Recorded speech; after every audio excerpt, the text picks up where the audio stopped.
ఉమ్మడి తెలుగు రాష్ట్రాల జీవనాడి శ్రీశైలం జలాశయానికి వరద ఉధృతి కొనసాగుతుంది. ఎగువ ప్రాంతాల నుంచి వస్తున్న ఇన్ఫ్లోతో ప్రాజెక్టుల నీటి మట్టాలు క్రమంగా పెరుగుతున్నాయి. జలవనరుల శాఖ విడుదల చేసిన బులెటిన్ ప్రకారం జూరాల ప్రాజెక్టు నుంచి ఆదివారం ఉదయం 54,865 క్యూసెక్ల ప్రవాహాన్ని దిగువకు వదిలారు. ఆ నీరు సాయంత్రానికి శ్రీశైలం రిజర్వాయర్కు చేరుకుంది. ఆ సమయంలో శ్రీశైలం డ్యాంకు 25,260 క్యూసెక్కుల ఇన్ఫ్లో నమోదైంది. ప్రాజెక్టు పూర్తిస్థాయి నీటి నిల్వ సామర్థ్యం 215.810 టీఎంసీలు కాగా ప్రస్తుతం 168.267 టీఎంసీల మేర నీరు నిల్వ ఉంది. ఈ ప్రవాహాన్ని సాగునీటి కాల్వలు, ఎత్తిపోతల పథకాలు, అలాగే విద్యుత్ ఉత్పత్తి కోసం పెద్ద ఎత్తున వినియోగిస్తున్నారు.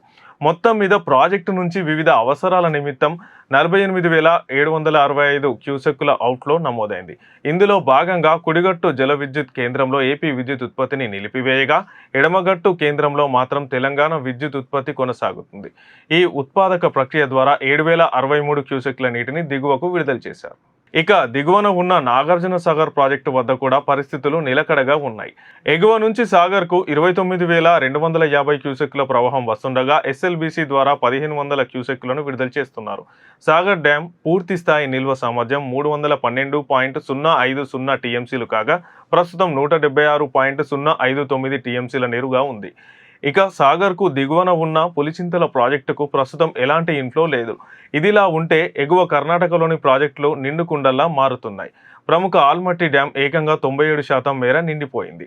డ్యాంలోకి 30,026 క్యూసెక్ల ఇన్ఫ్లో వస్తుండగా దిగువ ప్రాంతాల రక్షణ కోసం 24,158 క్యూసెక్లను అవుట్ఫ్లోగా వదులుతున్నారు. అలాగే నారాయణపూర్ డ్యాంలోకి 26,184 క్యూసెక్లు వస్తుండగా 22,363 క్యూసెక్లను దిగువకు విడుదల చేస్తున్నారు.